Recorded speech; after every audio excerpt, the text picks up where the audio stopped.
नमस्कार दोस्तों, क्या आपके साथ कभी ऐसा हुआ है कि रेलवे स्टेशन पर आपकी गाड़ी आकर लग चुकी है और टिकट काटने वाला अपनी ही रफ्तार से चल रहा है। उसे कोई ख्याल नहीं है कि आपकी ट्रेन छूटेगी या फिर आपके मूल्यवान समय बेकार चले जाएंगे। कई बार टिकट लेने वालों की लाइन इतनी लंबी होती है कि चाहकर भी आप टिकट कटाने के लिए उस लाइन में लगना भी पसंद नहीं करते हैं। कई बार तो आप ऐसा भी सोचते होंगे कि चलो पकड़े जाएंगे तो फाइन देके हम चले जाएंगे, कम से कम समय पर तो हम अपने काम पर पहुंच जाएंगे। इसका मुख्य कारण क्या है?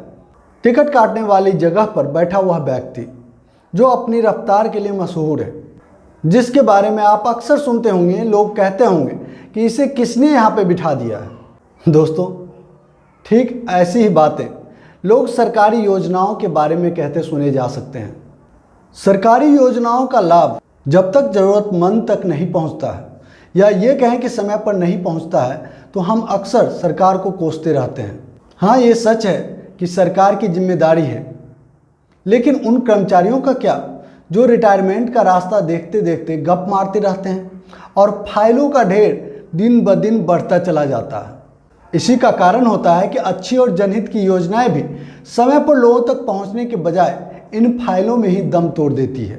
योजना का भारी भरकम बजट या तो लैप्स हो जाता है या फिर नौकरशाही उसे तितर बितर कर देती है।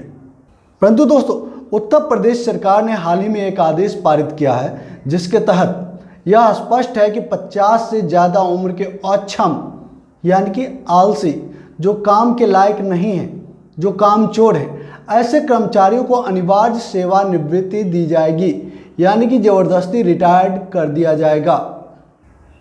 स्पष्ट है, उत्तर प्रदेश के तमाम कर्मचारियों के परफॉर्मेंस चेकिंग होगी। उसके तहत जो कर्मचारी अक्षम पाए जाएंगे, आलसी पाए जाएंगे, कामचोर पाए जाएंगे, जिनके कार्यालय में फाइलों की अंबार महीनों नहीं सालों साल से लगे हुए हैं और उस पर धूल जमी हुई है, ऐसे बाबुओं की अब खैर नहीं है। दोस्तों, ऐसे में यहाँ पर एक बात बतानी बहुत ज़रूरी है कि वरिष्ठ कर्मचारियों से कोई दुश्मनी नहीं है।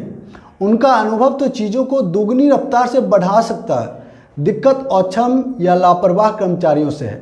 अगर इन्हें विदा नहीं किया गया तो नए लोगों, युवाओं को अवसर कैसे मिलेगा? और अगर अनिवार्य सेवानिवृत्ति के भय से इन वरिष्ठ कर्मचारियों में स्फूर्ति आ गई, अगर इन्होंने अपने प्रोडक्टिविटी में सुधार लाया तो सोने पर सुहागा। इससे अच्छा तो देश के लिए कुछ हो ही नहीं सकता।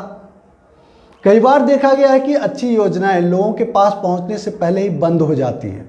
लोग उसके लिए सरकार को दोषी बताते हैं और सरकार भी एक तरह से उस अच्छी भली योजना को फेल मानकर हमेशा के लिए बंद कर देती है। लेकिन यह सिक्के का एक पहलू है। दूसरा पहलू, ना कोई देखना चाहता है, ना सरकार ऐसा कुछ मौका किसी को देती है, क्योंकि सरकार के पास ऐसा कोई मैकेनिज्म है ही नहीं।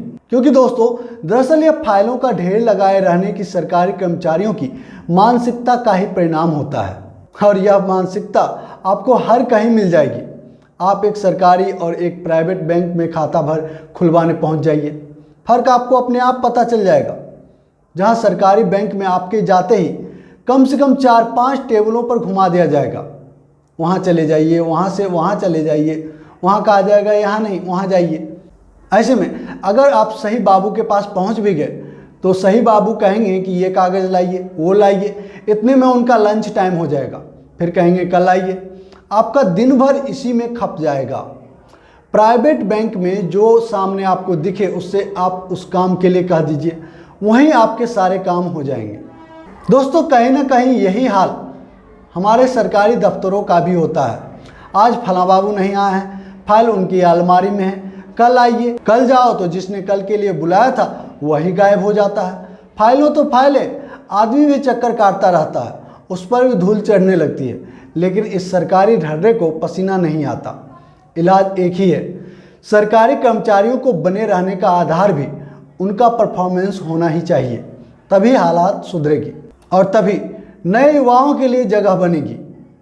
अब सोचिए ना जरा, इंसान की औसत आयु 60 साल होती है और हमारे देश में 60 साल तक रिटायरमेंट का समय सीमा है। अब ऐसे में सोचिए कि इस दौरान कितने युवा उस पद के खाली होने का इंतजार कर रहे होते हैं। नहीं दोस्तों, अगर वह व्यक्ति अपने काम को 100% सही तरीके से कर भी पा रहा है फिर भी ठीक है, लेकिन ऐसे में जब वो अक्षमता दिखाता है, आलस दिखाता है, काम चोरी करता है, लोगों को खामियाजा उठाना पड़ता है, उनके कारण लेट लतीफ़ी के कारण योजनाएं लैप्स कर जाती है, लोगों के काम समय पर नहीं हो पाते हैं, जिसका खामियाजा खुद जनता को भुगतना होता है, तो ऐसे में उस कर्मचारी को क्यों झेलना। दोस्तों, व्यक्तिगत मैं योगी सरकार की इस योजना का स्वागत करता हूं, मुझे अच्छा लग रहा है। आपको इसमें क्या अच्छा है, क्या बुरा है, आप अपने मन की बातें, विचार कमेंट बॉक्स में ज़रूर लिखें, ताकि हमें भी, अगर मैं कुछ गलत सोच रहा हूं तो मुझे भी कुछ जानकारी मिल सके, मेरा भी पथ प्रदर्शित करें। धन्यवाद। जय हिंद, जय भारत, जय संविधान।